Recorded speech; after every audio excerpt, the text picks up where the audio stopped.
Hello and welcome to Pock and Rob and my first video of the year 2023.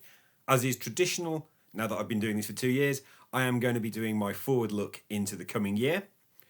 Before I go into that, I'm going to remind you to like the video by hitting the thumbs up. Please do subscribe if you've not already done so, and to click the bell to receive notifications of future content. This video is going to broadly be divided into a couple of sections. The first will be some things that I'm really looking forward to over the course of the year. I'm going to pick out a few other things that maybe aren't quite so high on my agenda. I'm also going to look into some rumour and conjecture that I've picked up on the internet over the last few months or so about possibilities. And then at the end, I'm going to take a look at what we could expect or what we might get from the Beatles and the solo Beatles estates over the course of this year. So let's start with something that I'm really excited and looking forward to. This relates to my favourite album from the year 2021, which is this, How Beautiful Life Can Be by the Lathams. Now they're releasing their new record on February the 24th, which is entitled From Nothing to a Little Bit More. And I am both excited to hear what they're going to do next because this record I think is absolutely phenomenal, but I'm also trepidatious that there's a risk of second album syndrome. So I've heard the new single that's been released from it, Say My Name, and it's got a bit more attack and edge than perhaps How Beautiful Life Can Be carried with it. But it's still got that Smithian sound and vibe to it with just that little bit more edge. I also have heard Sad Face Baby, which was released last year. I'm a bit disappointed they've gone down the route of using expletives in their songs, but such is the way of things with modern music these days. So my anticipation levels for the new album from the Lathams remain pretty high. The next thing I want to talk about, which has got a specific release date that I am looking forward to, is Broken by Desire to Be Heavenly Sent by Lewis Capaldi. I can't say that his first album has become a permanent fixture in the CD player, but I do really think that there's likely to be stuff I really enjoy in this. I'm expecting to really like Broken by Desire to Be Heavenly Sent when that comes out on May the 19th. Now for a few other things that have got defined release dates that I will almost certainly be taking a listen to, and I'm going to go through them fairly quickly. Gaz Coombs has got an album out called Turn the Car Around on January the 13th. That's next week. It's probably one of the first new albums of 2023 that I will listen to. Maneskin releasing Rush on the 20th of January. There are a couple of Smashing Pumpkins albums coming out this year. The first in January, the second is coming in April. I've never listened to Smashing Pumpkins before. A lot of people have told me I need to check out Melancholy and the Infinite Sadness, and at some point I probably will do, but I will give those a listen as new material. And then on the 3rd of February, Queen of Me by Shania Twain. That might lose me a few cool points, but Come On Over is such a banger of an album when you really boil it down, just hit after hit after hit of great songs, that who knows, Queen of Me might well be a big surprise, enjoyable listen of the year. On the 14th of April, we will be getting 72 Seasons from Metallica. I've not really kept up with Metallica since the Black Album, let's be honest. So those things have got clearly defined release dates. Now on to some that haven't yet got their formal release date.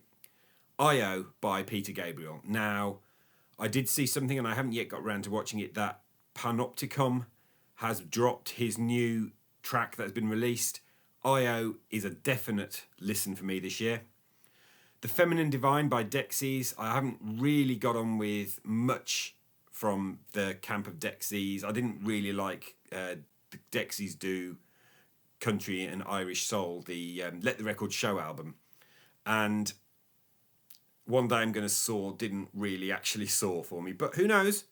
We could be...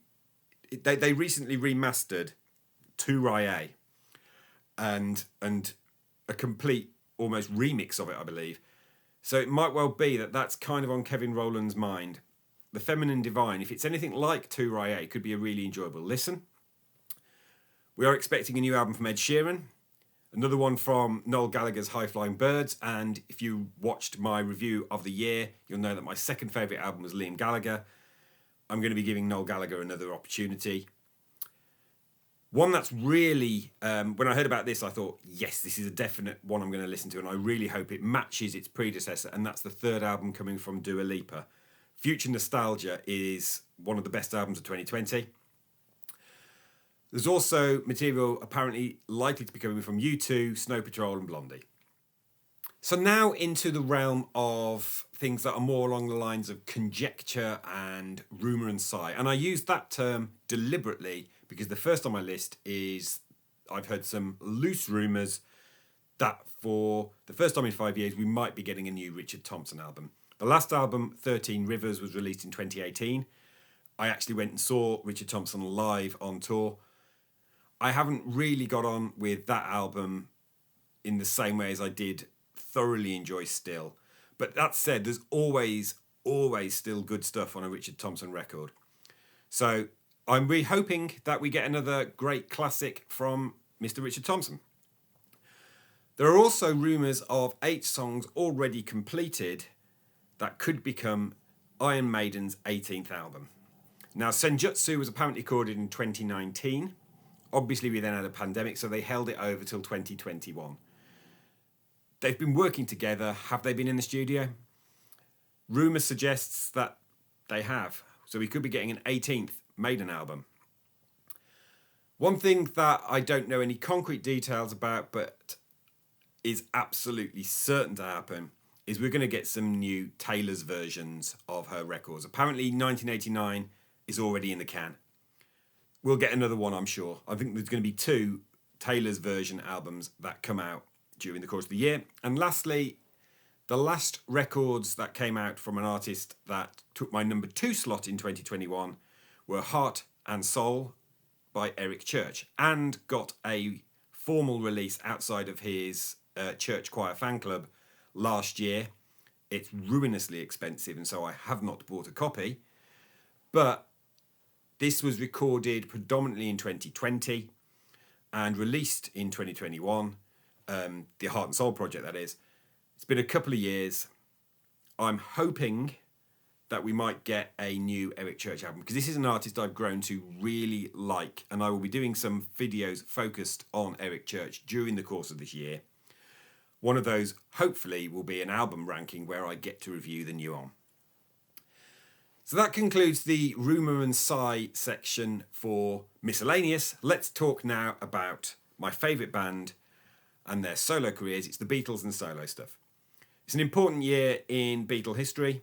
It is the 60th anniversary of their debut album, and indeed their second album, so Please Please Me and With the Beatles.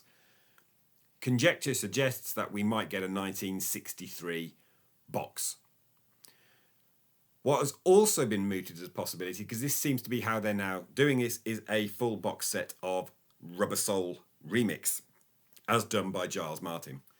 So Revolver was released last year with a new remix by Giles, thanks to the demixing technology developed by Peter Jackson when he did the Get Back film.